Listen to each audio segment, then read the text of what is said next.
antes o mientras estoy compartiendo pantalla, pueden hacer dudas, o sea, si tienen alguna duda antes de que partamos del curso de cualquier cosa.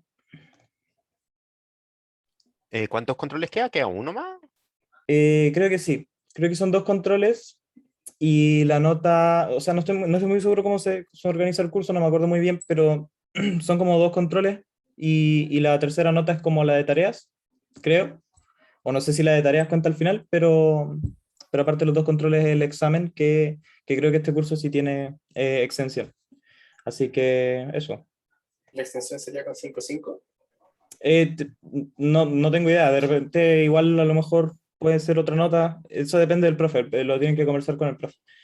Ok. Em, pero igual en general las notas no han estado muy malas. O sea, no han estado para nada malas. Están igual piola, así que igual se van a eximir varios, yo creo. Em, Voy a dejar el chat por aquí. Pero eso, la nota de extensión la arreglan con el profe. Y no sé cómo funciona, igual le tienen que preguntar a él si es que solamente cuentan los controles o si es que también cuenta la nota de tarea, y ahí lo tienen que ver. Y a lo mejor si no cuenta, ustedes le pueden pedir que cuente, no sé. Ya, ¿no hay más preguntas? Ya, si no hay más preguntas, vamos a partir con la auxiliar de hoy día. Y la auxiliar de hoy día es sobre galaxias espirales. A día de hoy han visto cosas de galaxias espirales en clases que tienen que ver más que nada con aspectos observacionales de las galaxias espirales, cómo lucen, qué cosas se pueden deducir de ellas, un poco sobre los campos de velocidad de las curvas de rotación y un poco sobre cosas observacionales como la relación de Tully-Fisher, ¿ya? Y más o menos de esas cosas vamos a estar hablando en esta auxiliar. Tenemos la B1 va a ser un problema donde vamos a usar la relación de Tully-Fisher para estimar distancia, un ejemplo de cómo se usa esta relación para estimar distancia. En la segunda pregunta es un poco una pregunta relacionada con estudiar o más enfocada en estudiar la relación masa-luminosidad, que es importante, es una, ¿cómo se llama? Hoy cuando me acostumbro mucho al inglés me cuesta encontrar las palabras en español. Una característica muy útil, la relación masa-luminosidad, para estudiar cómo se comporta la luz de la galaxia qué fracción de salud viene como desde las estrellas o si viene del gas, etcétera. Y qué es lo que pasa con las distintas galaxias espirales que tenemos en el universo, ¿ya? Y la P3 es un poco ya meterse a matraquear con curvas de rotación.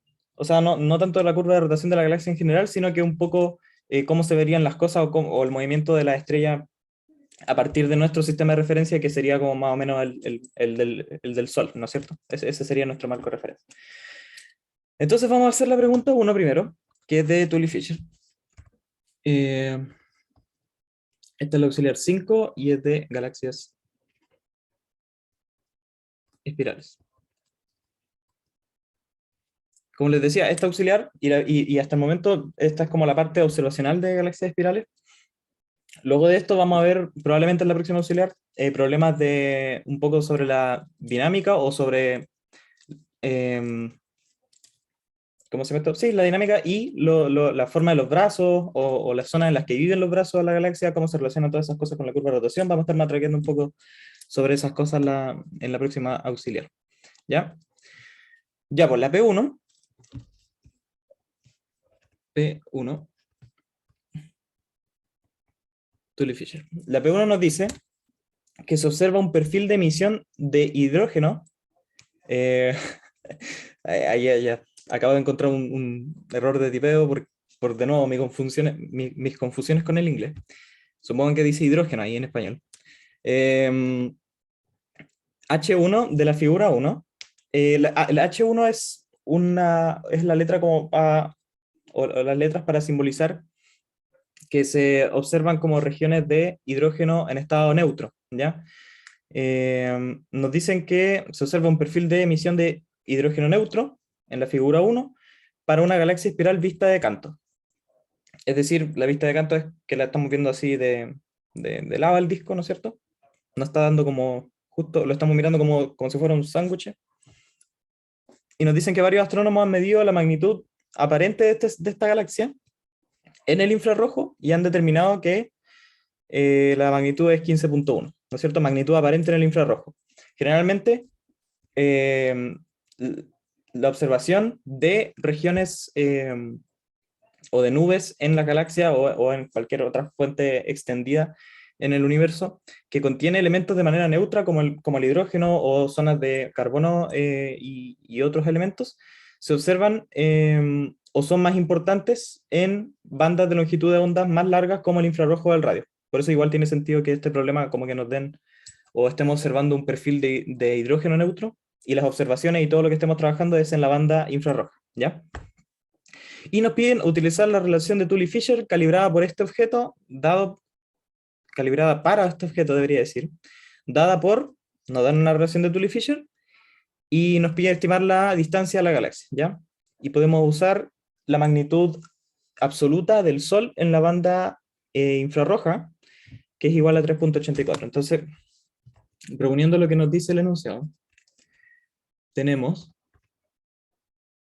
la relación de Tully-Fisher calibrada para esta galaxia en la banda infrarroja va a ser a la 10 por la luminosidad en la banda infrarroja del Sol.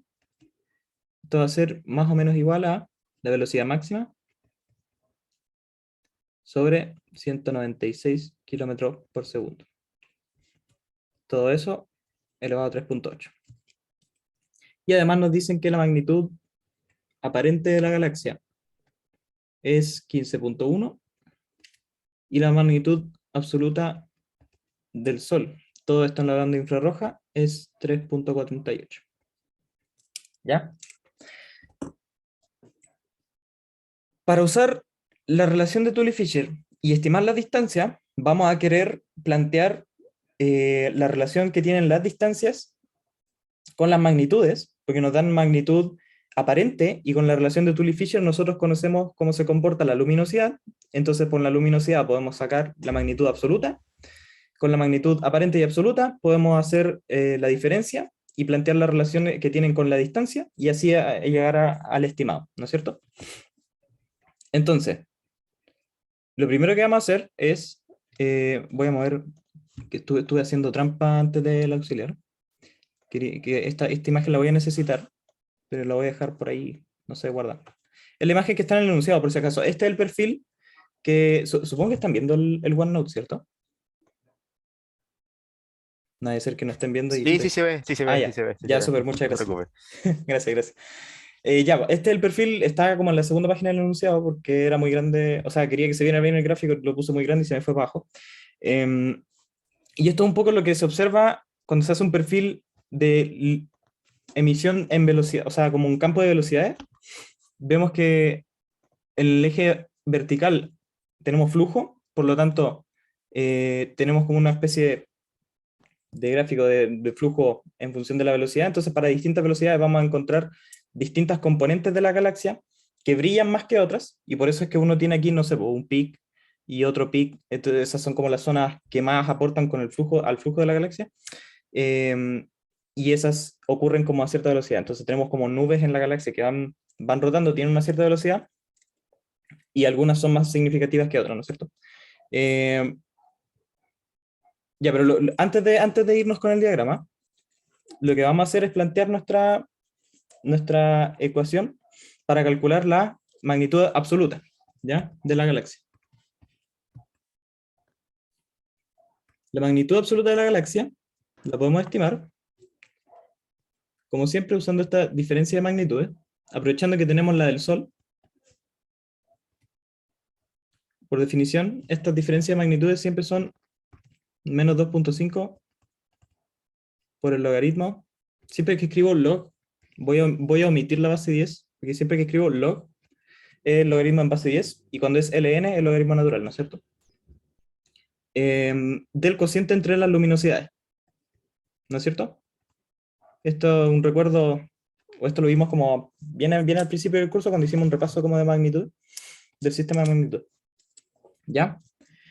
Y aquí nos aprovechamos del hecho de que nos aparece justo este coeficiente entre las luminosidades, y ese coeficiente entre las luminosidades es lo que tenemos en la relación de Tully-Fisher.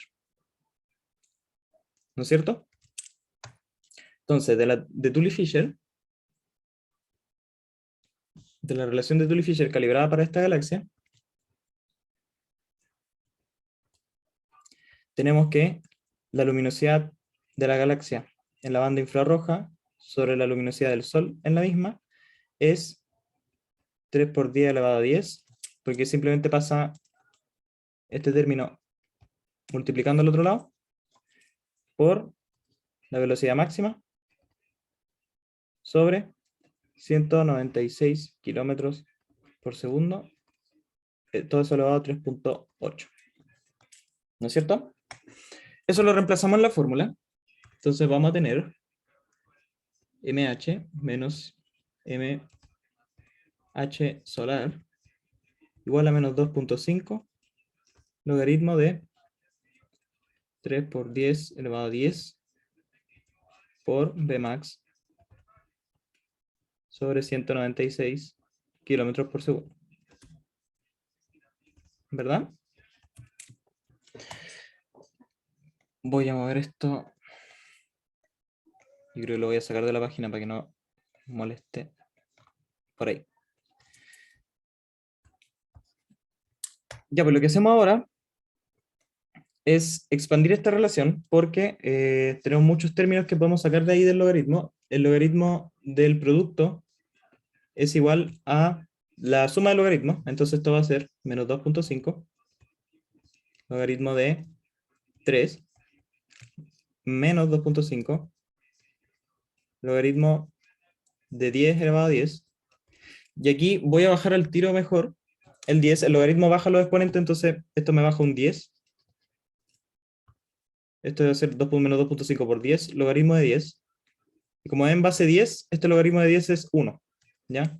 Entonces este término de acá, al final es menos 25, ¿cierto? Porque queda el 2.5 por el 10, menos 2.5 por el 3.8, que baja desde aquí, por el logaritmo de la velocidad máxima sobre 1,96 kilómetros por segundo. ¿Ya? Este numerito de acá, aquí tenemos hartos numeritos, los vamos a reemplazar todos. Entonces vamos a tener que la magnitud absoluta en la banda infrarroja va a ser igual a esta luminosidad, o sea, esta magnitud del Sol la vamos a pasar para el otro lado y conocemos su valor que vale 3.48. Entonces, acá está restando, pasa sumando, va a ser 3.48. El menos 2.5 logaritmo de 3 vale menos 1.19 aproximadamente. Tenemos el menos 25. Y 3.8 por 2.5 es aproximadamente 9.5, entonces esto va a ser menos 9.5 logaritmo de Vmax sobre 196 kilómetros por segundo. ¿Ya? Hasta ahora no hemos hecho nada muy complicado, lo único que hicimos fue plantear la relación por las magnitudes, reemplazar Tully-Fisher y reemplazar los numeritos, ¿no es cierto? Ahora necesitamos, para conocer la magnitud, necesitamos estimar la velocidad máxima. ¿Y cómo estimamos la velocidad máxima? Usando el diagrama de muela que le llaman diagrama de muela a esto porque literal es como la forma de una muela. La voy a ocupar en otra página aquí. Ya. ¿Cómo se ocupa el diagrama de muela para medir la velocidad máxima de rotación? Lo que tenemos que pensar es que el diagrama de muela se origina debido a que si tenemos una galaxia, por ejemplo este es el bulbo, y tenemos el disco, ¿no es cierto? Una galaxia espiral, pensemos en una galaxia espiral. Si tenemos una galaxia espiral que está rotando, desde nuestro punto de vista, nosotros mismos mirando hacia la galaxia, vamos a ver que, por ejemplo, supongamos que está rotando hacia allá. Entonces aquí hay material, en este lado, hay material que se está alejando de nosotros, y en este lado va a haber material que se está acercando a nosotros, ¿no es cierto? Cuando uno mide las velocidades de esta galaxia, va a ver que, bueno, y por supuesto la galaxia también tiene un centro, que también tiene una velocidad, pero la velocidad, si uno mide la velocidad de cómo se mueve el material en el centro, no hay una componente que se suma. Aquí justamente el material está viajando hacia allá y hacia allá, entonces el material al centro no me aporta en la velocidad de la línea de visión, entonces la velocidad que yo mido al centro de la galaxia es la velocidad a la cual la galaxia, la velocidad relativa a la cual la galaxia se mueve con respecto a mí, ¿no es cierto? Si es que la galaxia se está alejando o acercando. Esas velocidades, todas esas velocidades están inscritas en este diagrama de Mola. La velocidad a la cual se está moviendo la galaxia es más o menos la velocidad del centro, pero en realidad no nos va a importar mucho esa. La que nos va a importar va a ser justamente la velocidad de los pics. ¿Por qué la velocidad de los pics? Porque la velocidad en los pics es justamente la velocidad de estas zonas de aquí, las zonas a las cuales se mueve, en las cuales se está moviendo el material en la galaxia y con respecto a nosotros. Entonces, ¿qué es lo que pasa? Supongamos que esta galaxia se está alejando de nosotros. Si esta galaxia se aleja de nosotros, el material que está aquí en la flechita en rojo va a estar viajando también en la misma dirección y esas velocidades se van a sumar. Y me van a dar un pic en el flujo acá. Y en el caso contrario es lo contrario. La galaxia se está moviendo hacia allá, pero el material en la parte azul se está moviendo hacia acá, ¿no es cierto? Entonces acá las velocidades se restan, que es una velocidad menor, y eso me da este otro pic. ¿Ya? ¿Qué es lo que pasa con...? Bueno, eso es un poco como qué es lo que pasa detrás, o de dónde sale la razón más o menos física, de dónde sale como el diagrama de Mola. ¿Y cómo lo vamos a usar para estimar la velocidad máxima? Bueno, la velocidad máxima guarda relación con el ancho entre este pic de velocidades, ¿ya? El ancho, generalmente denotado con la letra W, de inglés de width, lo podemos calcular como, si le llamamos a este pic de velocidad V1, o mejor V2, y este pic de velocidad V1, el ancho del perfil de velocidades va a ser simplemente V2 menos V1, ¿no es cierto? ¿Y qué es lo que pasa con eso? Estas velocidades V2 y V1 son las velocidades del gas moviéndose hacia allá, alejándose, el gas rojo, no el gas, sino que toda la parte espiral que se está moviendo con la flechita roja que se está alejando y la que se está acercando. Entonces, al hacer la diferencia de esas velocidades tienen dentro la suma con la velocidad a la cual se mueve la galaxia. Entonces, ese ancho, al final, al hacer esta diferencia, estamos como eliminando esa dependencia en la velocidad relativa de la galaxia con respecto a nosotros, ¿ya? Y también, este ancho guarda relación con la velocidad máxima, y esa relación con la velocidad máxima es, déjenme ver para que no me equivocarme, no me quiero equivocar, es que el ancho es igual a 2 veces la velocidad máxima por el seno de I, siendo I el ángulo de inclinación de la galaxia. ¿Ya? Entonces, ¿qué es lo que vamos a hacer para estimar la velocidad máxima? La velocidad máxima la vamos a estimar como el ancho del perfil de velocidades dividido en 2 seno de I, ¿no es cierto? El ancho lo podemos sacar al tiro. Si se fijan acá en el gráfico, el pic 1 llega como a 820 kilómetros por segundo. Y el pic 2 está entre 880 y 900, así que esto es como 870, ¿no es cierto? 870 o... Aquí igual me anduve pifiando un poco, ¿no? No sé por qué, pero estimé que el ancho era como de... Ah, me equivoqué. No, sí estaba bien. Estaba súper bien. Estoy flipando.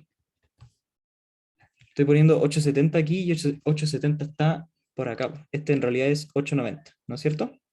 890 kilómetros por segundo. Ahí sí. Entonces la diferencia entre esos dos es 890 menos 820, eso es 70. Esto va a ser 70 kilómetros por segundo sobre 2 por el seno del ángulo. El ángulo, siendo el ángulo de inclinación de la galaxia, cuando ese ángulo es 0, estamos hablando de una galaxia que está dándonos literalmente la cara. Si estuviéramos viendo un disco galáctico, pero desde arriba, cosa que veamos como todo el disco, ese sería el ángulo 0.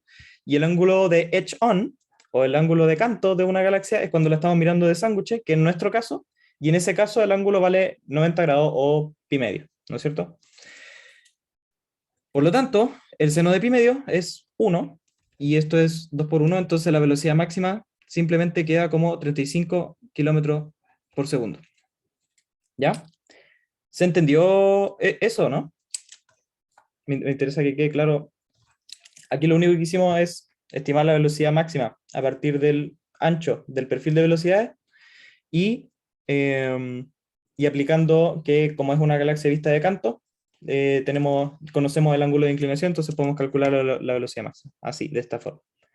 ¿Ya? Teniendo la velocidad máxima, entonces, la podemos reemplazar en nuestra expresión para la magnitud absoluta. Teníamos que la magnitud absoluta era hartos numeritos.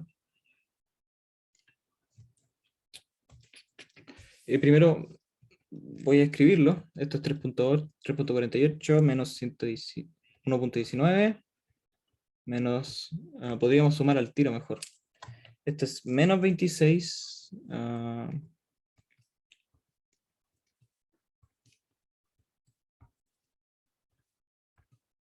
menos 26.19, ¿no es cierto?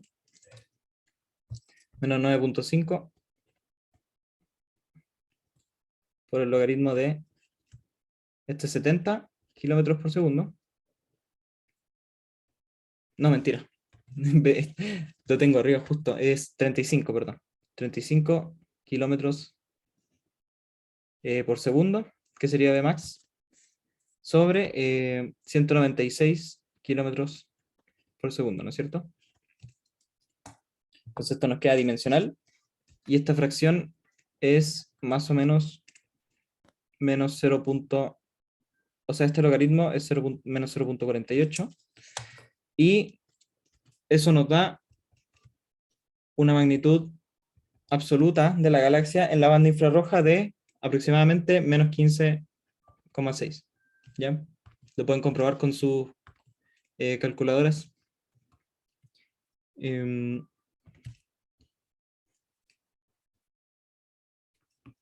quedó horrible. Pero eso. ¿Ya? Entonces acá vamos a usar la relación de Tully-Fisher para estimar la magnitud absoluta de la galaxia. Y conocemos la magnitud aparente, por lo tanto, ahora planteamos que la magnitud aparente menos la magnitud absoluta es igual a 5 por el logaritmo de la distancia en parsec sobre 10. ¿No es cierto? Y ahí, o también forma alternativa, el logaritmo del cociente, el denominador sale como un menos logaritmo del denominador, y el logaritmo de 10 es 1, y por el 5 esto sería el logaritmo de la distancia en parsec menos 5. ¿No es cierto? Y nosotros tenemos MH y M mayúscula H. Entonces ahora basta reemplazar y estimar la distancia. Entonces, vamos a hacer en otra página. Tenemos que MH menos MH es igual a 5 logaritmo de D menos 5. Y por lo tanto, 5 logaritmo de D será igual a MH menos MH más 5. ¿Verdad? logaritmo de d va a ser igual a todo esto dividido en 5. Y finalmente la distancia en parsec va a ser igual a 10 elevado a todo eso de arriba, ¿no es cierto? MH más 5 dividido en 5. ¿Ya? MH chiquito era 15.1 del enunciado. MH grande lo estimamos y vimos que era 15, menos 15, ¿no es cierto? Sí, menos 15.6. Entonces al final esto se suma. Esto es más 15.6 más 5 dividido en 5. La suma de esos dos me da 30.7, 35.7, eso es igual a 10 elevado a 35.7 sobre 5, y esto es aproximadamente 10 elevado a 7.14, y eso es aproximadamente 13.8 por 10 a la 6 parsec, ¿no es cierto? 10 a la 6 parsecs son megaparsecs, entonces podemos escribir la distancia a la galaxia como, o nuestra estimación más bien, como 13.8 megaparsecs. Y así quedaría estimada la distancia entre nosotros y la galaxia a través de la relación de Tully-Fisher, solo con cosas que se pueden observar, que son el perfil de velocidades y la magnitud aparente de la galaxia. Por supuesto, haciendo la comparación de las magnitudes con las magnitudes del Sol en la misma banda, así podemos usar nuestras relaciones de magnitudes, y con la relación de Tully-Fisher pudimos estimar la distancia a la galaxia. La relación de Tully-Fisher tiene un rango de distancias para la cual es válida y para la cual deja de ser válida porque el efecto cosmológico, distancias muy grandes empiezan a introducir efectos cosmológicos en las observaciones, hay que corregir por redshift y todas esas cosas. Entonces, cuando esos efectos empiezan a ser muy importantes, es decir, a galaxias a distancias muy grandes, deja de ser válida esta estimación. Pero creo que aún estamos en 13.8 megaparsec, creo que estamos por ahí. No me acuerdo mucho cuál es más o menos la distancia a la cual está limitada la relación de Tully-Fisher, pero son varios megaparsec. No sé si son como 100 o 500 megaparsec por ahí, no sé. No me acuerdo. Pero eso, ¿alguna duda con esta pregunta? ¿Con la relación de Tully-Fisher o cualquier cosa sobre la P1? Yo tengo una duda. ¿Sí? ¿Por qué deja de ser válido a una determinada distancia? Ya. Lo que pasa es que debido a la expansión, esto igual a ver, lo van a ver igual después cuando vean cosas de cosmología, pero básicamente cuando los objetos se encuentran más lejos en el universo, debido a su expansión acelerada, su corrimiento al rojo, cuando tú observas la galaxia, siempre lo observas en una cierta banda. Aquí en este caso nosotros estamos observándolo en el infrarrojo, eh, pero nosotros, no sé, pues en el universo local podemos hacer harta observación en distintas bandas. Lo que pasa es que si te vas muy atrás, o en el tiempo, que sería equivalente a observar muy lejos, todas tus emisiones se empiezan a correr por la expansión acelerada del universo. Entre más lejos veas, más rápido se está expandiendo el universo en esa dirección, entonces más rápido está viajando esa galaxia en esa dirección, y por lo tanto la luz que llega acá, como que piénsenla como gráficamente, como que la luz es la onda, ¿no es cierto? Entonces, mientras más rápido está alejándose la galaxia, la luz que tira para acá hacia nosotros hace que la onda se estire, ¿ya? Venga con una longitud de onda más grande, y esa longitud de onda más grande corre todo hacia, bueno, hacia longitud de onda más grande, y por lo tanto, la luz que uno, por ejemplo, observaría en el infrarrojo, se te puede correr hacia el radio o incluso la luz que uno hubiera observado en radio de esa fuente, se te hubiera corrido aún más a bandas que a lo mejor nuestros telescopios no pueden observar. Entonces, lo que importa es que la calibración o la relación de Tully-Fisher depende de una calibración. En este caso, nosotros no entramos en detalle y no es necesario que nosotros entremos en detalle en la calibración, pero por ejemplo, para este objeto tiene una calibración y la calibración depende de objetos cuyas luminosidades son bien como clasificadas como las llamadas standard candles, pero no le puedo decir como, no puedo encontrar el nombre en español, que son las candelas estándar, una cosa así que se llama. Cosas que se le pueden medir, ¿cómo se llama esto? Las distancias bien. Entonces, usando ese tipo de cosas, uno puede calibrar estas relaciones y usarlas, pero como te digo, uno tampoco es que tenga como candelas estelares a lo largo de todo el rango de distancias que uno puede observar en el universo, entonces muy lejos no tenemos esa calibración, no tenemos como una buena referencia, entonces estas relaciones o la calibración de esta relación se vuelve mucho más complicada y a veces no es posible, o la estimación, o sí es posible, pero la estimación de la distancia, debido a los corrimientos y todo, introduce mucho rango de error, entonces en realidad tu estimación de distancia empieza a ser empieza a dejar de ser tan válida, ¿no es cierto? O sea, eso, sí. No sé si me enredé mucho con la explicación, pero espero que haya quedado más claro. Sí, sí me dio. Gracias. Súper. ¿Alguna otra pregunta? ¿Podríais volver a la primera página? Que quiero Sí. ver algo. Esta es la primera página.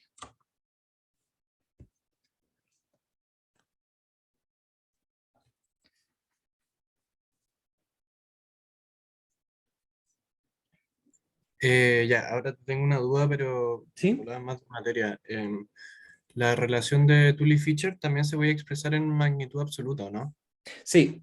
La relación Sí. de Tully-Fisher, de hecho, se puede expresar en magnitud absoluta en función de el logaritmo del ancho del perfil de velocidades, así como Claro. bien inmediata.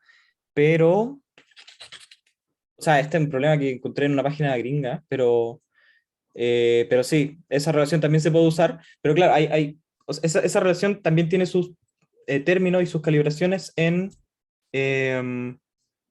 distintas bandas. Entonces, claro, tendríamos que, en este problema, si no nos dan esta información, tendríamos que buscar la relación de Tully-Fisher de la magnitud absoluta en función del ancho para la banda infrarroja, ¿no es cierto?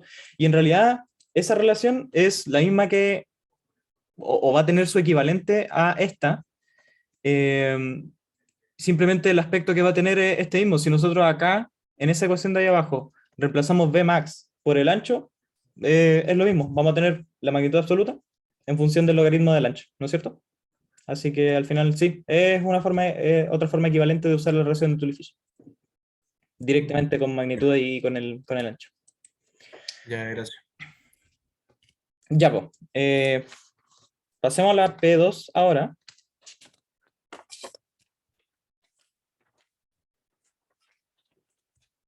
Perdón, que tengo súper poco espacio acá y mi croquera es muy grande. Ya, pues, vamos a pasar a... ¿Dónde está la página? ¿Dónde iba? Iba acá.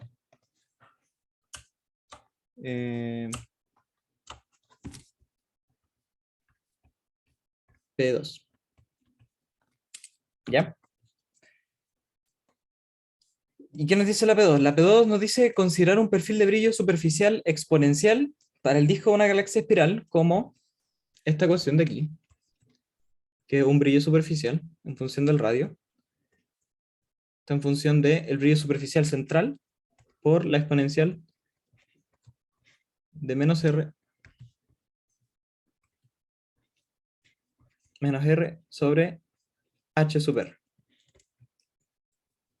¿No es cierto? H sub R es simplemente una escala de tamaño del sistema. Puede ser como, piensen como en esta forma de modelar galaxias como la esfera de Plummer, en el que el factor B era también una escala del sistema, o el radio efectivo, ese tipo de cosas. HR es simplemente una escala de tamaño del sistema. Es un radio al cual se cumple algo, cierta relación. En este caso no nos dicen, pero tampoco lo vamos a necesitar. ¿Ya? Entonces tenemos este perfil de brillo superficial, exponencial, para el disco de una galaxia espiral. Y en la parte A nos dicen, demuestre que la luminosidad total vale 2pi. Demostrar que la luminosidad vale 2pi por el brillo superficial central por esta escala de tamaño al cuadrado. ¿Ya? Todos sabemos cómo llegar o cómo plantear la luminosidad a partir del brillo superficial, que es simplemente integrándola, ¿no es cierto?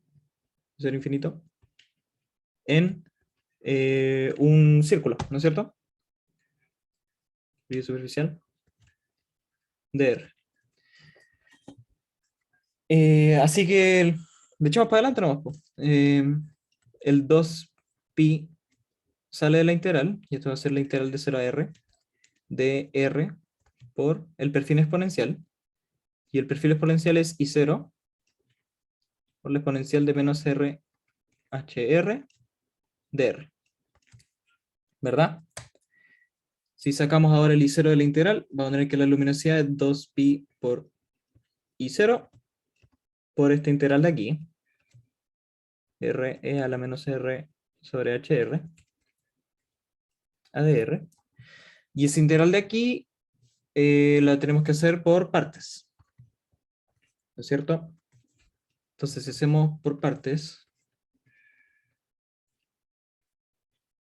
definimos como u la función r, y por lo tanto du va a ser dr, ¿verdad? Y db va a ser nuestra función exponencial dr, y por lo tanto b es la integral de eso, y la integral de eso es, uno al derivar la exponencial te tira un menos 1 sobre hr, entonces la integral o la primitiva para que se cancele va a tener que ser menos hr por la exponencial, y eso es, ¿no es cierto? Si derivamos b, queda la misma exponencial, me bota un menos 1 sobre hr, el menos se cancela con el menos, los hr se cancelan y me queda dr, ¿no es cierto? Entonces, por parte de esta integral de 0 a infinito de r a la menos r sobre hr de r, va a ser igual a u por b, u es r y b es menos hr por la exponencial. Esto evaluado, le voy a quitar los paréntesis de afuera, evaluado en los límites de la integral, entre 0 e infinito, menos la integral de 0 a infinito de v de u, ¿no es cierto? U de v, v, v de u, sí. Está acordando de la vaquita. Esto es menos hr por la exponencial de menos r sobre hr. Y u de u es de r, ¿no es cierto? Esa es nuestra integral. Y esta parte de aquí, si nos fijamos, tiene una parte lineal y una parte exponencial. Para 0, vamos a evaluar este r en 0, entonces se nos muere toda la expresión. Y cuando evaluemos en infinito, esta exponencial va a tender a 0, entonces también se nos muere la expresión porque la exponencial crece más rápido que r, que sería una variable lineal, ¿no es cierto? Entonces todo este término es 0. No sé por qué borré eso, 0. Y la integral nos va a quedar igual a, estos menos se cancelan, va a quedar la integral de 0 a infinito de hr por e a la menos r hr de r. Y aquí lo único que es, esta es la integral de la exponencial, entonces esto va a ser hr por la integral de esa exponencial, es la que vimos acá arriba, de hecho es b. Así que esto es menos hr por e a la menos r sobre hr. Y esto evaluado de nuevo en 0 infinito, ¿verdad? Separando ese producto, vamos a tener menos hr cuadrado por E a la menos R sobre HR, este R tendiendo a infinito. Voy a hacer una salvajada aquí, pero se cacha lo que se va a hacer. Voy a evaluarla en infinito. Y esto es menos, menos de nuevo esto mismo, HR cuadrado, por E a la menos 0 HR, ¿no es cierto? Ya, pues aquí en infinito esta exponencial se muere, entonces nos queda el segundo término, y el segundo término, estos menos se cancelan, y el exponencial evaluado en 0 es 1, entonces esto nos queda simplemente HR cuadrado, ¿no es cierto?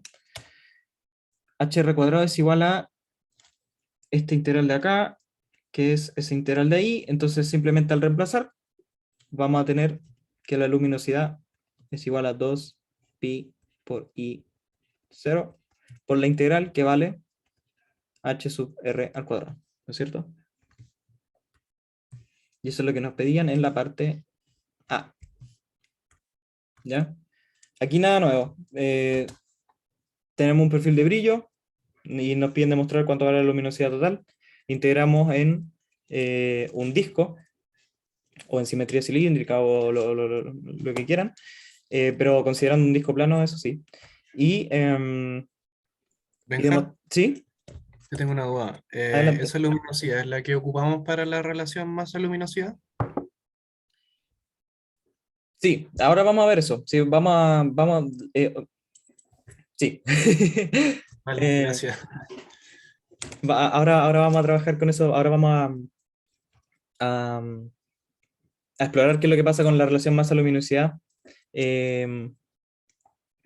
a partir de las cosas que vamos a calcular antes. En la parte A nos piden la luminosidad. En la parte B vamos a ver algo para la masa de la galaxia. Y por lo tanto, al final, o sea, y después para la parte de adelante vamos a estudiar la relación masa-luminosidad a partir de estas dos cantidades que estimamos en la parte A y B, ¿no es cierto? Eso. ¿Otra pregunta? O no, si no hay más preguntas, seguimos. Ya.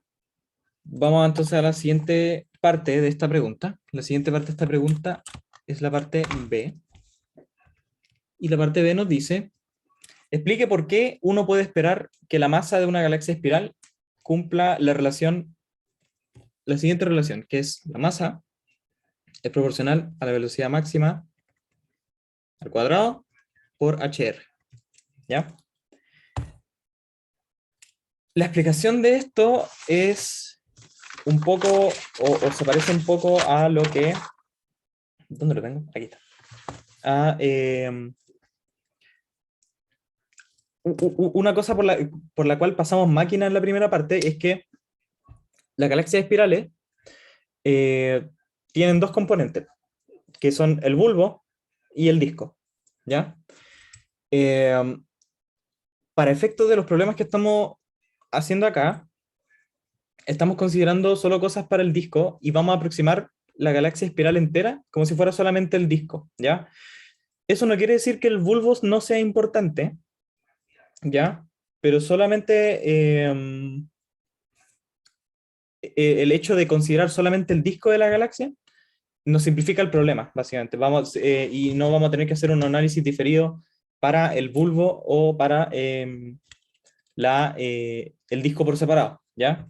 Entonces vamos a asumir que bueno, y de hecho nos dicen, el perfil exponencial de brillo, en este caso era para el disco de la galaxia espiral, y por lo tanto, la relación entre la masa y la velocidad también la vamos a plantear para un disco, y si suponemos que la galaxia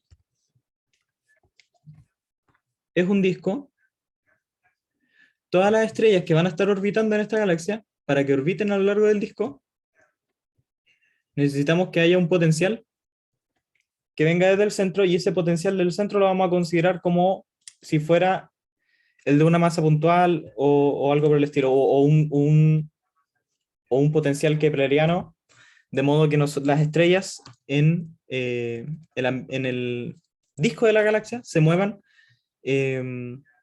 con velocidad circular, ¿no es cierto? Ahora, no es necesario que sea una esfera puntual, también puede ser una esfera, o sea, una masa puntual, sino que también puede ser una esfera con un cierto radio. Fuera de la esfera o en el disco estamos lo suficientemente lejos como para considerar esa esfera como masa puntual, o también puede ser un potencial de Plummer, en donde la escala de tamaño B es un radio muy chiquito, de modo que, de nuevo, podemos considerarla como masa puntual. Hay distintas configuraciones o asunciones o modelos que se le pueden aplicar al bulbo que nos van a dar velocidades circulares para el disco de la galaxia espiral, ¿ya? ¿Qué es lo que nos... ¿Qué es lo importante de esto? Lo importante de esto es que vamos a poder asumir que la relación entre la masa y la velocidad de la galaxia en función del radio es la siguiente. P de R sobre R al cuadrado es igual a G M.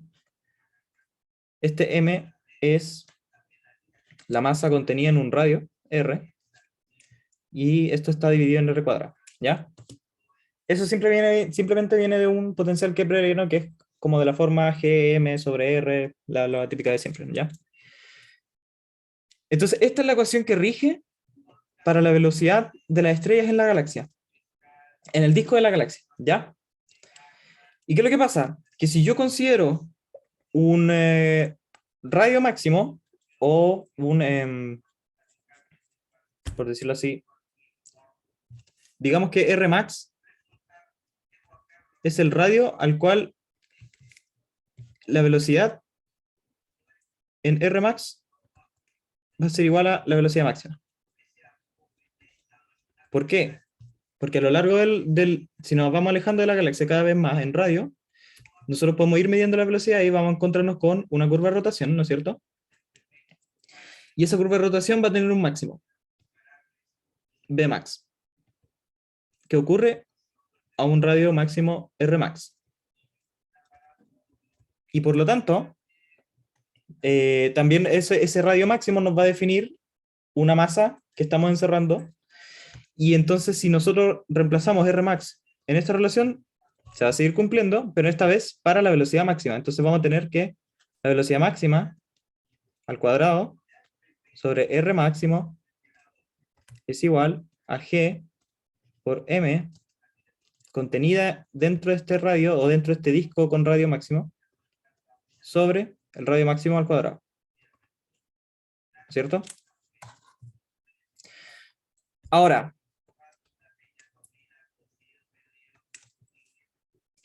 para lo que acabamos de ver y notar, este radio máximo puede no ser el de máximo de la galaxia, pero vamos a considerar que, o digamos que es bastante altito como para considerar que la velocidad máxima, de hecho, o la curva de rotación de esta galaxia es más o menos plana. Entonces este Rmax, o esta masa contenida en ese Rmax, digámosle que es simplemente M. Esto es simplemente para ahorrar notación. Vamos a cancelar estos radios del denominador, y vamos a tener que la velocidad máxima al cuadrado es igual a G por M sobre R máximo. Si nosotros ahora despejamos la masa, nos va a quedar que la masa es igual a G, no, mentira, G pasa dividiendo. La masa va a ser igual a B máximo al cuadrado por el radio máximo sobre G, ¿no es cierto? Ahora estamos aproximándonos a lo que queremos encontrar. G es un valor constante, entonces si nosotros lo omitimos en la ecuación, tenemos que plantear la proporcionalidad, entonces vamos a tener que la masa es proporcional a la velocidad máxima al cuadrado por el radio máximo. ¿Ya? Hasta ahí vamos bien, pero en el enunciado nos piden una relación similar, pero donde esto es HR. ¿Ya? En este caso, HR no es igual a el radio máximo, pero al ser una escala del sistema, uno siempre puede encontrar, imagínense, no sé cómo explicar bien esto, pero imagínense cuando teníamos el potencial de Plummer. El potencial de Plummer definía una curva de rotación, o un perfil de velocidad en función del radio, que tenía más o menos esta forma. En regiones centrales crecía mucho, ¿no es cierto? Llegaba a un pic y después empezaba a decaer como 1 sobre R, o algo así. Este pic en el perfil de Plummer ocurría a R máximo igual a raíz de 2 por B, donde B es la escala de tamaño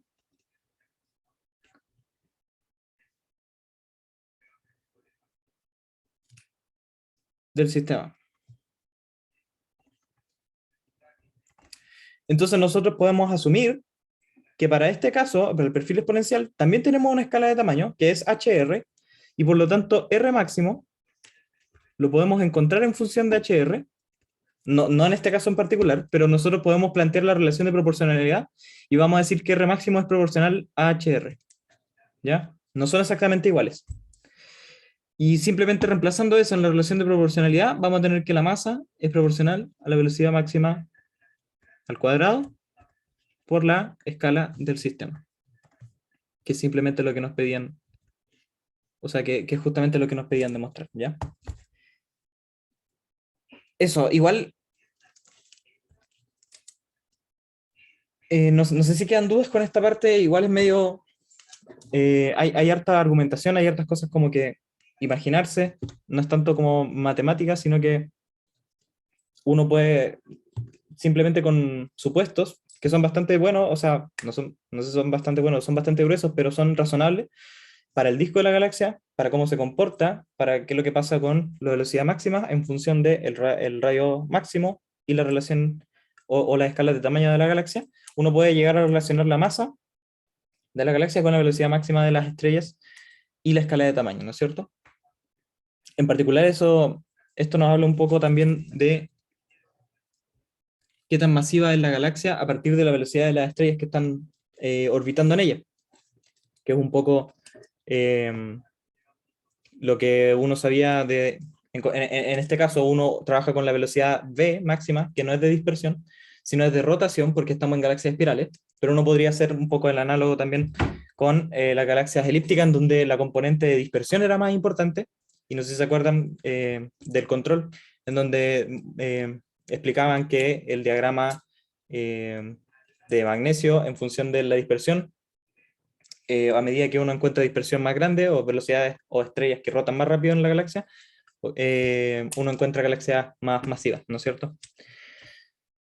Eso. Si está todo bien con eso, vamos a pasar a la parte C de la pregunta 2. La parte C nos dice si I sub 0, o sea, perdón, I de 0, y la relación masa de luminosidad son constantes, demuestre que la luminosidad es proporcional a B máximo a la cuarta. ¿Ya? ¿Qué es lo que vamos a hacer aquí?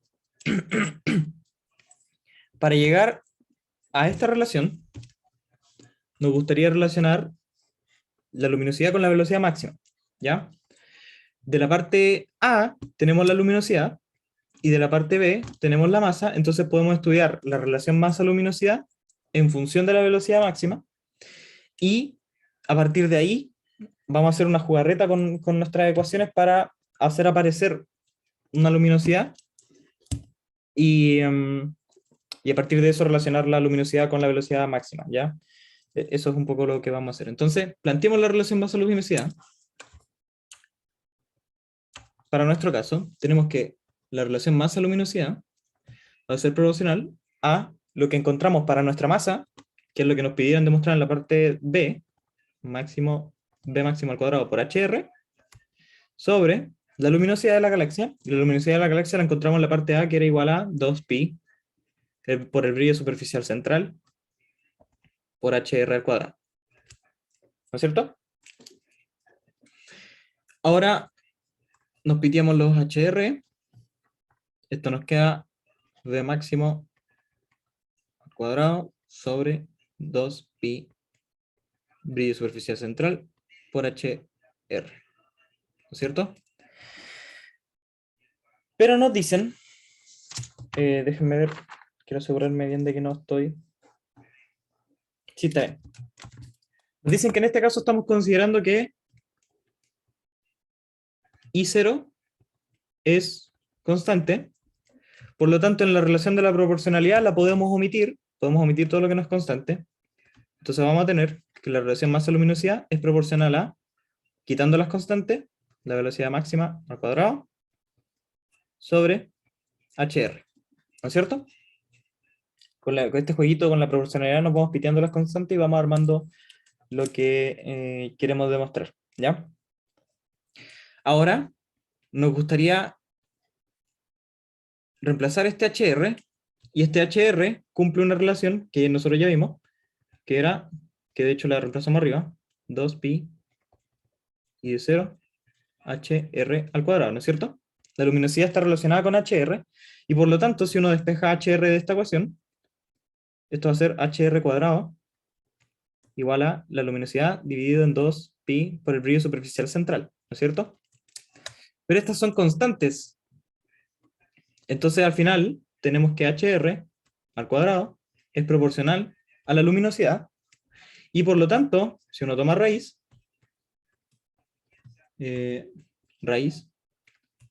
va a tener que HR cuadrado es proporcional a la luminosidad 1/2, ¿no es cierto? O la raíz de la luminosidad. No, mentira. Ahí sí. Le tomamos la raíz y tenemos que la proporcionalidad entre HR y la luminosidad es esta de aquí, ¿no es cierto? Si reemplazamos eso en nuestra relación masa-luminosidad, vamos a tener que masa sobre luminosidad es proporcional a velocidad máxima al cuadrado sobre raíz de L, ¿no es cierto? Entonces ahora lo que vamos a hacer es elevar al cuadrado toda esta expresión, y vamos a tener que la relación masa-luminosidad al cuadrado es proporcional a V máximo a la cuarta sobre L, ¿no es cierto?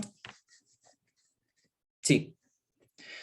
Y ahora nos damos cuenta que en el enunciado también nos dicen que la relación masa-luminosidad es constante, ¿ya?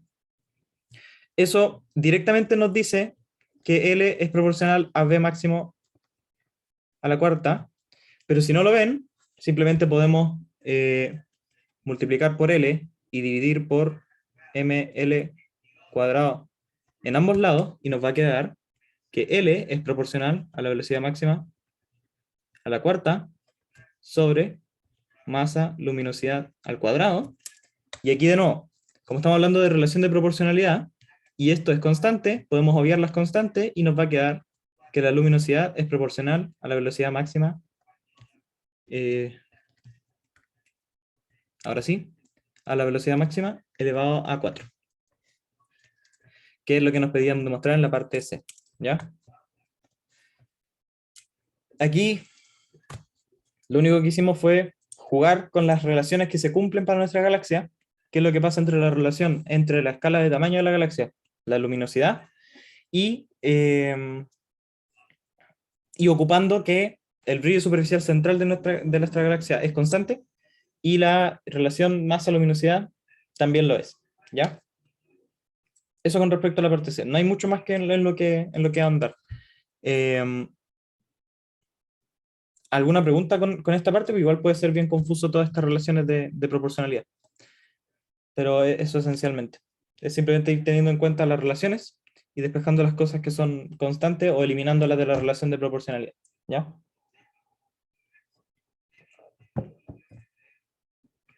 Ahora, si no hay dudas, vamos a la parte D. Parece que me van a faltar páginas, así que voy a crear unas más acá. Estamos aquí. Vamos a la parte D. Y la parte D nos dice, asuma que la relación anterior, que es la de la luminosidad proporcional a V máximo a la cuarta, asuma que la relación anterior también se cumple para galaxias con bajo brillo superficial, en donde ahora I de 0 no es constante. Y eso, I de 0 no es constante. y nos piden demostrar que la relación masa-luminosidad es proporcional a 1 sobre la raíz de I0. ¿No es cierto? Y nos preguntan qué implica que I0 sea menor en galaxias de bajo brillo superficial. ¿Ya? Ya, primero lo primero, vamos a demostrar que, nos piden demostrar que M sobre L ahora es proporcional a 1 sobre raíz de I0. ¿No es cierto? Para demostrar eso, tenemos que usar esto, porque nos dicen que se cumple para galaxias de bajo brillo superficial. Entonces tenemos que L es proporcional a V máximo a la cuarta. Y sabemos que M es proporcional a V máximo de la parte B al cuadrado por HR. Entonces, la relación masa-luminosidad, en este caso va a ser proporcional a V máximo cuadrado por HR sobre V máximo a la cuarta. Se nos cancelan 2, esto no queda cuadrado, entonces esto es igual a HR sobre V máximo al cuadrado. ¿Ya? Acá hay un trucazo que vamos a hacer.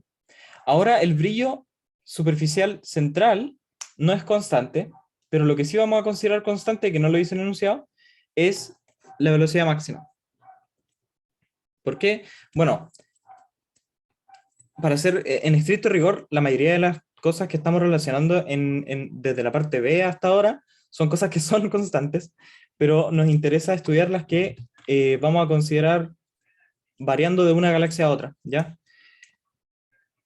Si nosotros consideramos la curva de rotación para una galaxia de bajo brillo superficial, vamos a asumir que dicha curva de rotación es bien plana, y por lo tanto que V máximo es constante a lo largo de todos los radios. Entonces vamos a tener que la máxima, o sea, la relación masa-luminosidad, finalmente sí es solamente proporcional a HR, ¿ya? Y HR, lo vimos delante, que debido a la relación que guarda con la luminosidad, 2pi y 0 HR cuadrado, si ahora dejamos la luminosidad como un parámetro constante, porque nuestro brillo superficial ahora no es constante, vamos a tener, despejando lo mismo, vamos a tener que HR cuadrado es proporcional a L sobre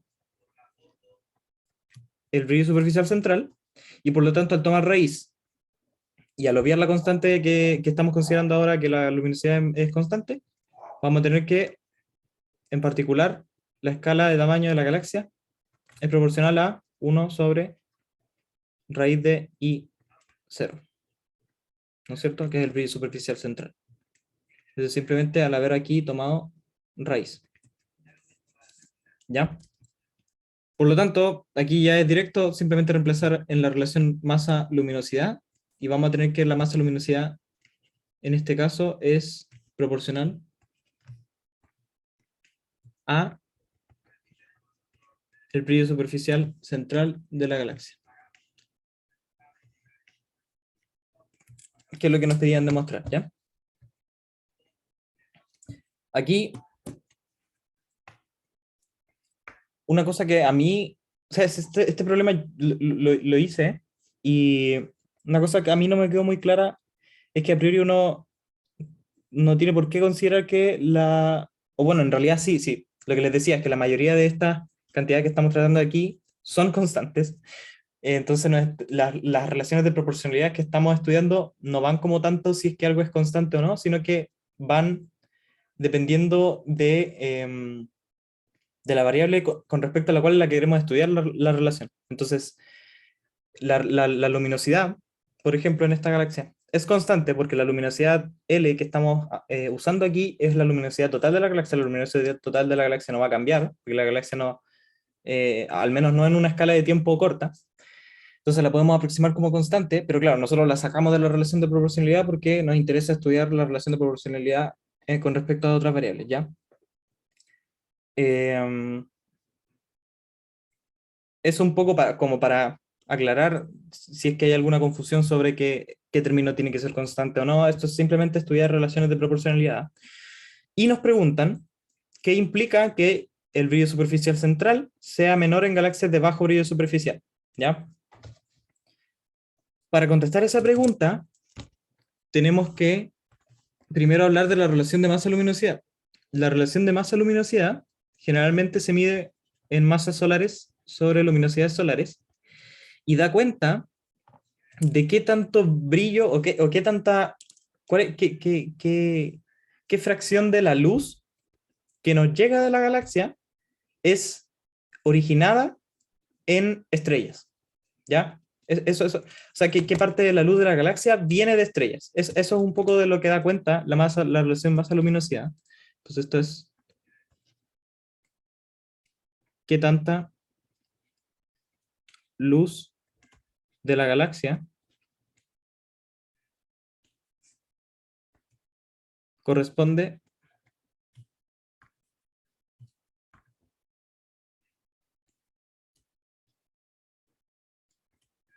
a estrellas. ¿No es cierto? ¿Por qué es importante estudiar eso?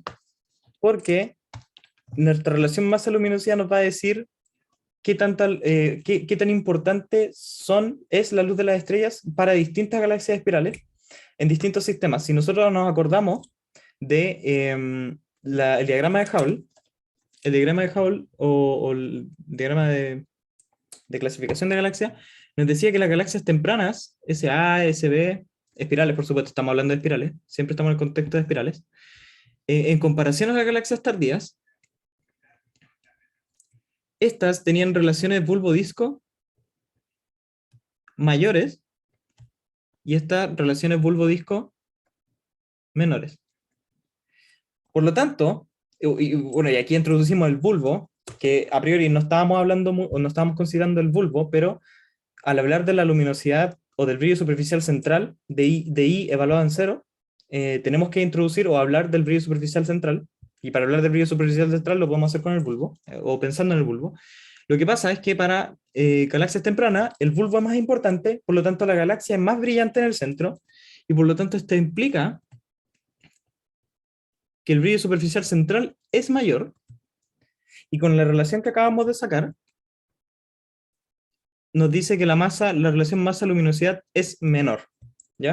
Porque la masa-luminosidad es inversamente proporcional con raíz, pero raíz es una función creciente, al brillo superficial central. ¿Qué quiere decir que la relación masa-luminosidad sea menor? Quiere decir que la masa o la luz que nos llega de esas estrellas hay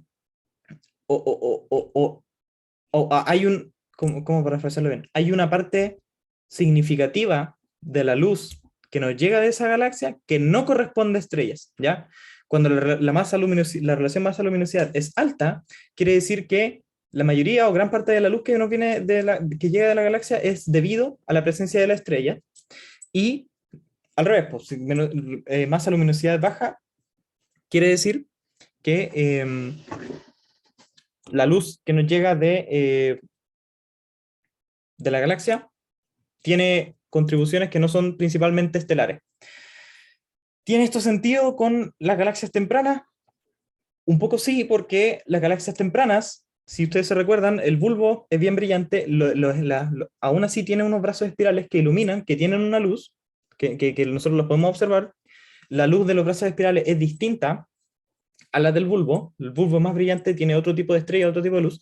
Los discos tienen estrellas más jóvenes y están rodeadas, o los brazos espirales siempre son zonas de formación estelar, ¿ya? Y a medida que uno forma estrellas, las estrellas van ionizando el gas que está alrededor de las mismas estrellas, porque para formar estrellas uno necesita gas. El gas colapsa, se forman estrellas, esas mismas estrellas empiezan a ionizar el gas que está ahí mismo también formando estrellas, y ese gas ionizado también empieza a emitir su luz, ¿ya? Entonces, ¿esto tiene sentido? Sí, porque para galaxias espirales más grandes, En este caso estábamos estudiando la masa luminosidad de un disco, eh, para espirales más tempranas, donde el brillo superficial es más grande, la cantidad de luz que nos llega desde el disco de la galaxia, es decir, de los brazos, eh, es principalmente, o es principalmente estrellas más gas o otras cosas que puedan emitir, ¿no es cierto? No solamente o no principalmente estrellas, ¿ya? En el caso contrario, pasa lo contrario, que cuando la relación bulbo-disco es menor, entonces nuestro brillo superficial central es menor, y eso hace que nuestra relación masa-luminosidad crezca, ¿ya? Eso quiere decir que para galaxias tardías, la luz que nos viene, integrada que nos viene de la galaxia es principalmente eh, consecuencia de luz estelar, ¿ya? ¿Eso tiene sentido? Sí, tiene sentido también, porque para las galaxias tardías, incluso aquí nos podemos pasar a las irregulares o las galaxias enanas esferoidales. Estas son galaxias eh, que, estas últimas, están compuestas principalmente de estrellas, no tienen, hay observaciones sobre estas galaxias, se ve que no tienen prácticamente gas, y por lo tanto no tienen como formación estelar. Las poblaciones estelares son lo que predomina en esa galaxia, y eso es lo que, o sea, y eso tiene sentido. Entonces no vamos a tener como una componente importante de gas que nos emita, como lo es en el caso de los brazos espirales de galaxias tempranas. Entonces es esperable que la relación masa-luminosidad, en esos casos en donde el brillo superficial central es menor, la relación masa-luminosidad es mayor, y por lo tanto la luz que nos llega de la galaxia es principalmente estrellas. De hecho, hay un problema eh, no sé si de vanguardia, pero o sea, como actual de investigación, que es que las galaxias enanas, esferoidales o algunas irregulares son, el hecho de que no tengan gas es contradictorio con los modelos que se tienen, un poco contradictorio con los modelos que se tienen del universo, porque al hacer simulaciones se estima que estas galaxias deberían tener más gas. Entonces hay como una especie de contradicción. Esa contradicción se trata de explicar con que el potencial de repente de las galaxias, porque estas galaxias irregulares o enanas, generalmente son galaxias satélites de galaxias más grandes, como la Vía Láctea. Entonces uno tiene galaxias que están orbitando aquí, y se cree que algún episodio de alta atracción gravitacional en donde, no sé, la Vía Láctea pudo haber chupado como el gas de esa galaxia, las pudo haber detenido la formación estelar y dejando una población estelar un poco más uniforme, y dando lugar a lo que es esto, que son galaxias principalmente compuestas de estrellas, y que la luz principalmente que nos llega es de estrellas. Eso es lo que implica esta relación de aquí, y eso es lo que quería explicarles con este problema. ¿Quedan dudas con toda la explicación que acabo de dar? Yo tengo una duda ¿Sí? de un pensamiento que hiciste como más o menos hace rato. Era cómo había llegado que la relación masa-luminosidad era proporcional a HR. Esta parte de aquí. Sí, Para llegar a eso, tuve que, bueno, simplemente ahora, en la parte D nos dicen que ahora esta es la relación que se cumple, y nosotros seguimos teniendo esta relación de la parte B. Entonces, cuando la reemplazamos, nos queda que la relación masa-luminosidad es proporcional a HR sobre B máximo al cuadrado. Y de nuevo, eso es un poco lo que les decía. En realidad, todas las cantidades que uno está aquí estudiando son constantes, pero omitimos constantes, de modo que al final resulta ser bastante conveniente, pero omitimos constantes dependiendo de la variable a la cual nos queremos, en la cual nos queremos enfocar. Entonces, en este caso, la hice proporcional a HR, omití la dependencia en la velocidad máxima al cuadrado, que es una constante. También podemos pensar que para galaxias con bajo brillo superficial la curva de rotación es más o menos constante. Entonces la velocidad máxima también va a ser constante para esa galaxia. Y la omitimos en la relación de proporcionalidad y así llegamos a que la masa luminosidad es proporcional a HR. Y HR en particular es proporcional a 1 sobre raíz del brillo superficial central. Y ese es como más o menos el procedimiento que tomamos para hacer el problema. Son varias asunciones que de repente suenan medio truchas, pero bueno. Igual los problemas de proporcionalidad o problemas así, donde uno quiere estudiar relaciones y con respecto a cierta variable en particular, están llenos de libertades, por el hecho de que no tenemos una igualdad y podemos omitir cosas, ¿no es cierto? Eso. Gracias. Ya, súper. Bueno, si hay más preguntas me las hacen. Si no, vamos a pasar a la P3. ¿Ya? Y la P3 que tenemos para el auxiliar de hoy es un poco más sobre curva de rotación, pero en este caso parado en nuestro Sol en la Vía Láctea, ¿no es cierto? Entonces nos dicen, considere hidrógeno, ahora sí lo escribí bien, considere hidrógeno gaseoso en el plano de la Vía Láctea, ¿ya? Y suponga que el Sol está a 8 kiloparsecs del centro galáctico. Entonces tenemos aquí nuestro centro galáctico.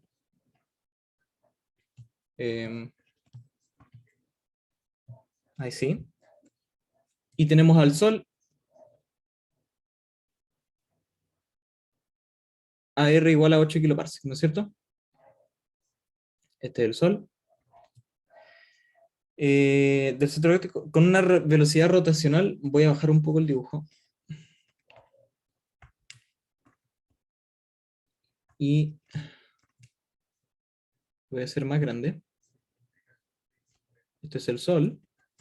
Esto le vamos a llamar R. Después vamos a reemplazar los valores. El Sol se encuentra a 8 kiloparsecs del centro galáctico, con una velocidad rotacional promedio de V0 igual a 200 kilómetros por segundo, ¿ya? Voy a anotar los datos por acá. R es igual a 8 kiloparsecs.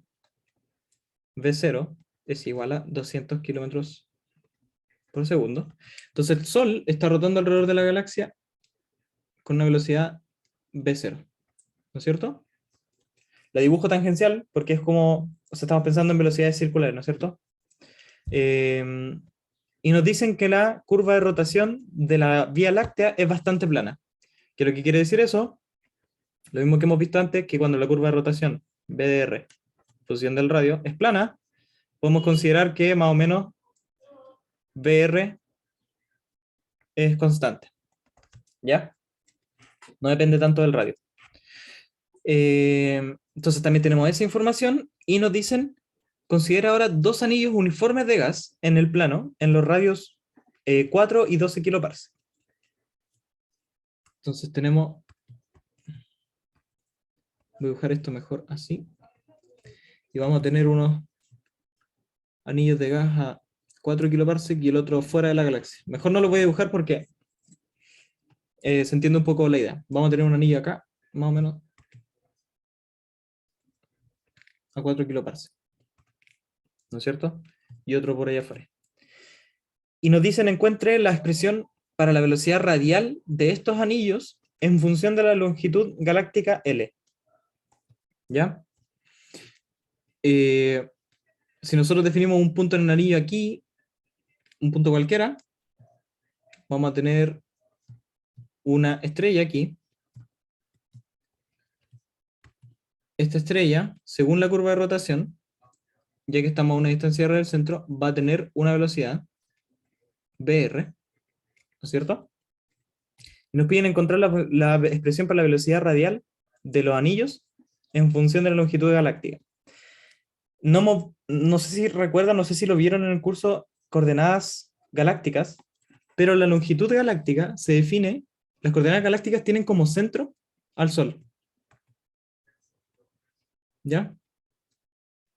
Y la longitud galáctica es una forma de mapear desde el Sol hacia adentro de la Vía Láctea con un cierto ángulo. Por lo tanto, podemos definir como un conito aquí, ¿no es cierto? Aquí está la super Vía Láctea con su brazo y toda la cuestión. ¿no es cierto? Es gigante. No debía haber hecho este dibujo. Ahí sí. Y en este conito, que de hecho no es un conito, uno tiene una longitud galáctica definida en los 360 grados, porque nosotros estamos dentro, el Sol está como en el disco de la Vía Láctea, entonces igual tenemos estrellas y cosas atrás, y en este caso sería más arriba, pero la longitud galáctica se define desde, como cero, como el ángulo que hace con nuestro centro galáctico. Por lo tanto, uno puede medir la longitud galáctica si nosotros trazamos aquí hasta un punto cualquiera, desde el eje que va hacia el centro, y ese ángulo se va abriendo. Esa es como la longitud galáctica, ¿ya? Entonces nos piden encontrar la velocidad radial de estos anillos, ¿no es cierto? El anillo que está dibujado con azul. Y también uno que está por fuera, pero que también lo vamos a reemplazar después. Pensamos entonces que tenemos una estrella aquí, caracterizada por una longitud galáctica, y la velocidad radial de la que nos están hablando en el enunciado es la velocidad radial con respecto a nosotros. En este sistema nosotros estamos usando como centro a nosotros mismos, en el Sol. Entonces la velocidad radial es la velocidad que uno vería en esta dirección, en la dirección de línea de visión que tenemos desde el Sol hacia alguna estrella o alguna posición en ese anillo en general, ¿ya?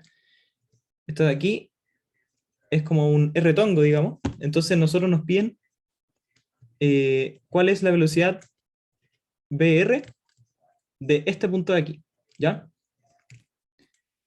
Si se fijan, la velocidad de esta estrella o del anillo con respecto a nuestro Sol también se está moviendo, entonces lo que podemos hacer es una diferencia de velocidades. Si nosotros restamos la velocidad que tiene este de aquí y este de aquí, nos va a dar como este vector, que es justamente como en la dirección radial, pero trasladado, ¿no es cierto?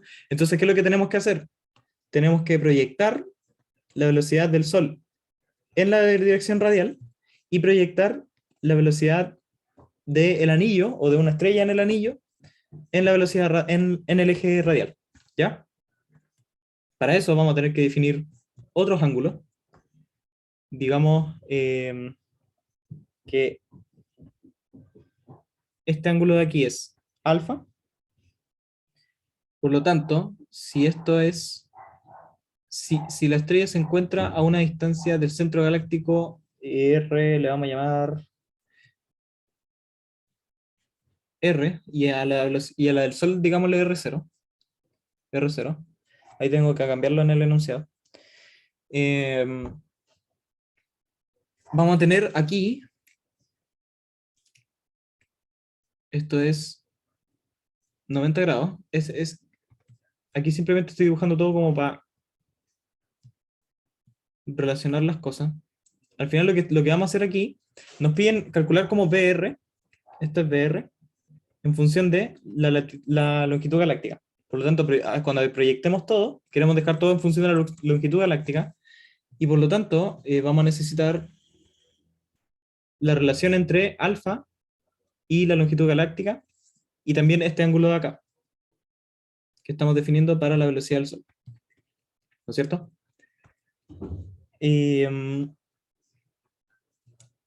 Si nosotros trazamos una línea aquí, esto también es un ángulo recto, entonces este ángulo de acá va a ser la longitud galáctica, ¿ya? Y si este ángulo de acá es alfa, entonces este ángulo de acá de este triángulo también es alfa, ¿ya? Quedó bien compacto el dibujo, pero espero que se entienda. No sé si a lo mejor cuando le suba la pauta lo hago mejor. Pero tenemos esta situación. Entonces nosotros queremos proyectar ahora estas velocidades, la diferencia entre estas velocidades, ¿no es cierto? Para calcular BR en función de L.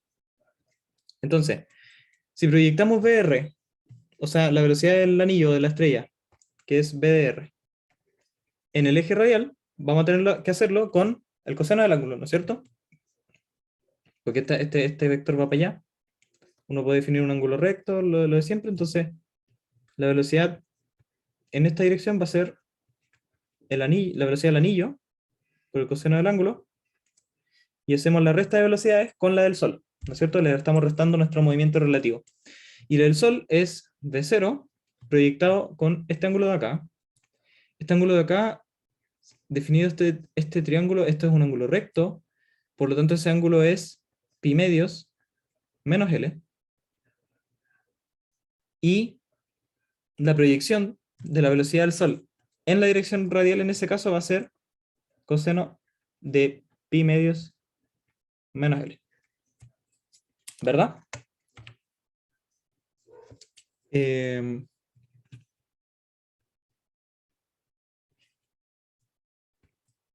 Voy a ponerle este ángulo beta, y aquí le voy a poner que beta es igual a pi medios menos L.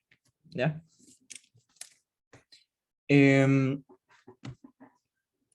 Hasta ahí súper bien. Ahora vamos a notar que el coseno y el seno tienen un desfase de pi medios, entonces esto en realidad es seno de L. Y da lo mismo si estamos como pi medios menos L o L menos pi medios, porque el coseno es par, si sacamos el menos da lo mismo. Entonces esto nos va a quedar como BR coseno, esta es la velocidad de coseno de alfa, esta es la velocidad de la estrella, o sea, o del anillo, menos la velocidad del Sol, que es seno de L. Y podemos calcular alfa o coseno de alfa en función de L de la siguiente forma.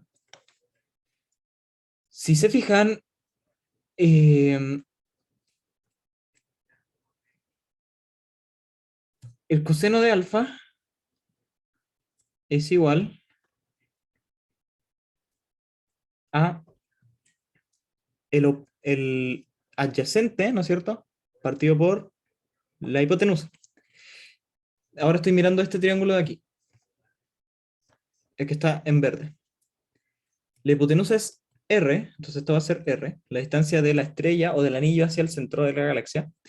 Y esta distancia de aquí, que es X, lo podemos calcular con este triángulo más grande.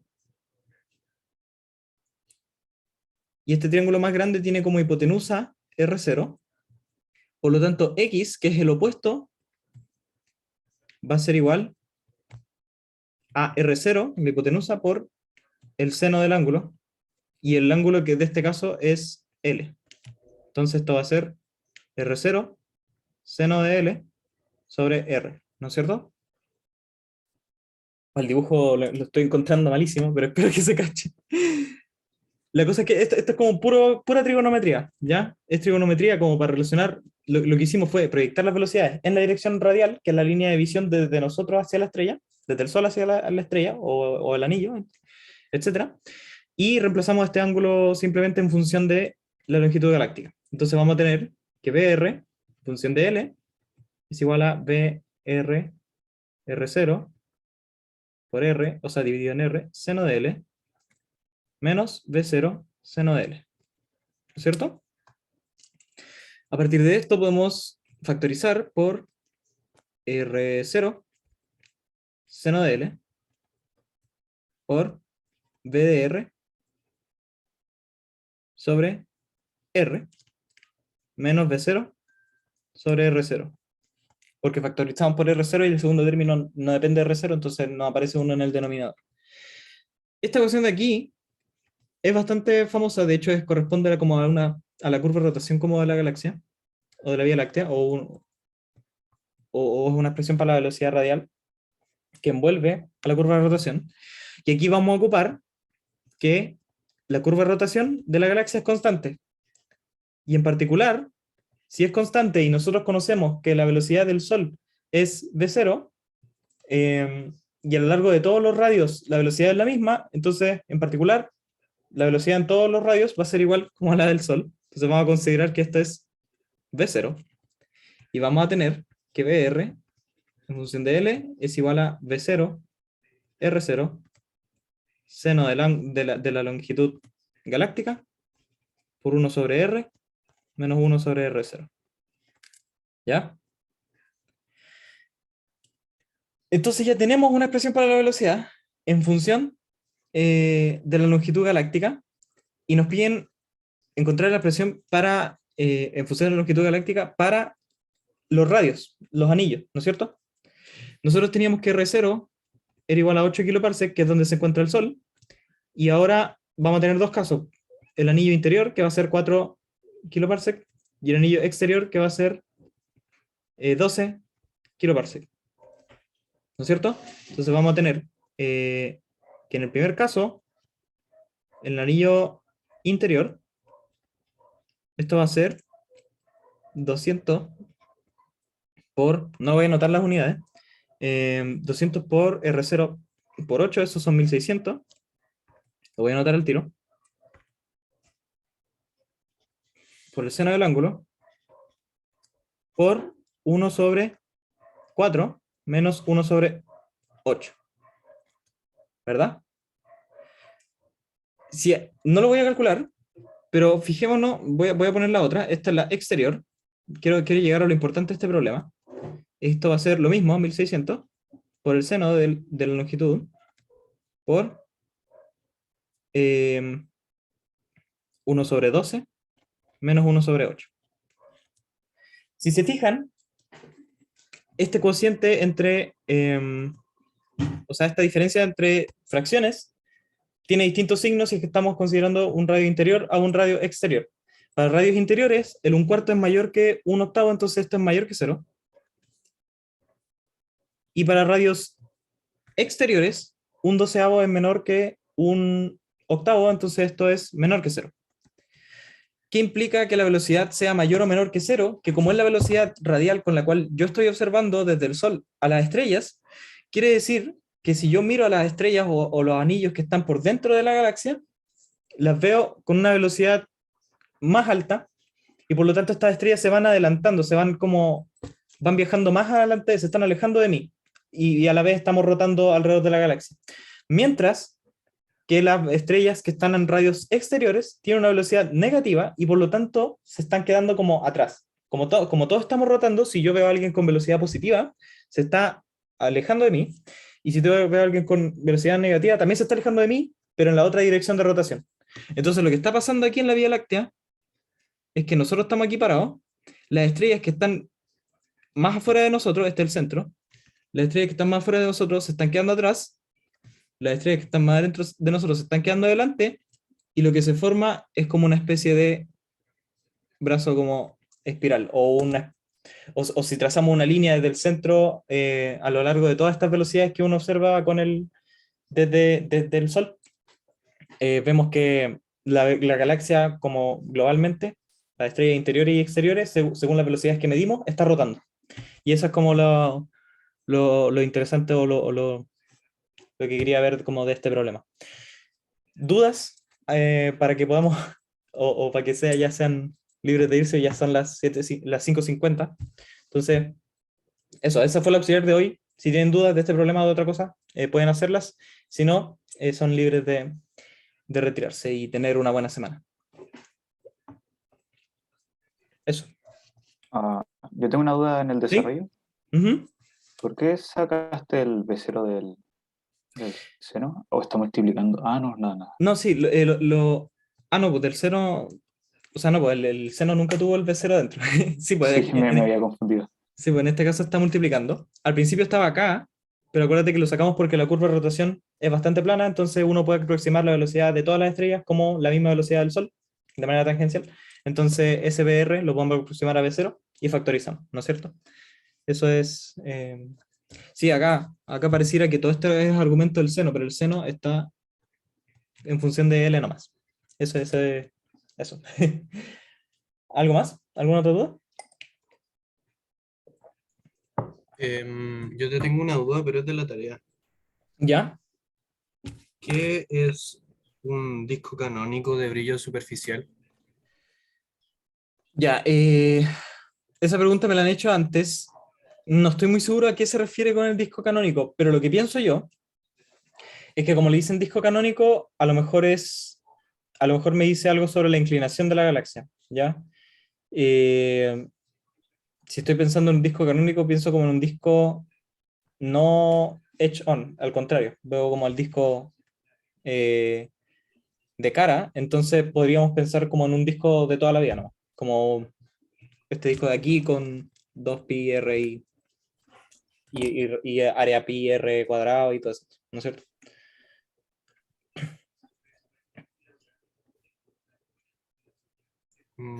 Ya. Bueno, es que igual sigo un poco confundido, pero ahí veo. Ujú.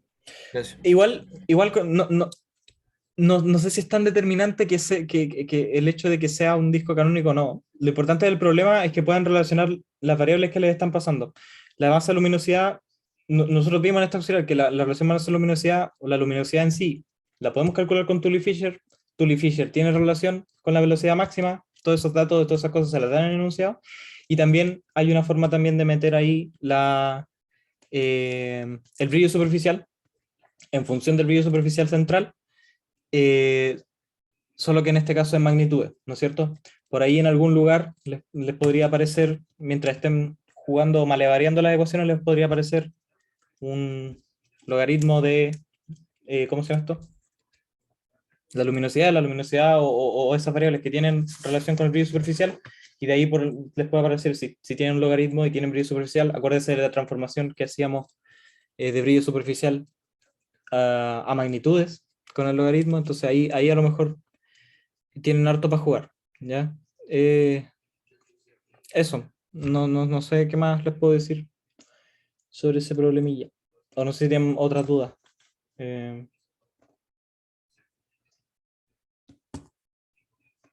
¿No? Sí, una pregunta también sobre la tarea. ¿Sí? ¿El RD ahí es una constante nomás en la P2? Sí.